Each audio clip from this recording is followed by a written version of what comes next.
আপনি হতাশ হয়েছেন, হতাশা দূর করার জন্য সূরা আছে কোরআন। বিপদে পড়েছেন, বিপদ দূর করার সূরা আছে কোরআন। আপনার রিজিকের সমস্যা কাটানোর সূরা কোরআনে আছে। কোনো হাজতের প্রয়োজন, সূরা ইয়াসিন, হাজতের সূরা চলে আসে। অসুস্থ হয়েছেন, শেফার সূরা কোরআনে আছে। বা কাউকে জিন টোনা করা হয়েছে, বানটোনা করা হয়েছে, ওর শেফাও কোরআনে আছে। এমন কোনো বিষয় নাই যেটা আল্লাহ রাব্বুল আলামিন কোরআনের মধ্যে নাজিল করেন নাই। ব্যবসা করতে চান, কোরআন কথা বলবে, ঠিক আছে? আপনি সামাজিক বিষয়ে ডিল করতে চান, সূরা হুজুরাত কথা বলবে। আপনি ইতিহাস ভালোবাসেন, কোরআনে ইতিহাস দিয়ে ভর্তি করা আছে।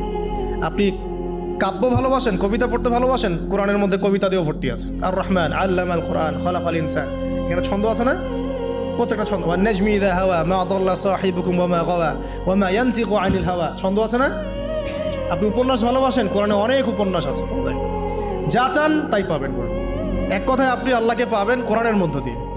তো কোরআনের সাথে যার সম্পর্ক যত বেশি, আল্লাহর মারেফত সে তত বেশি।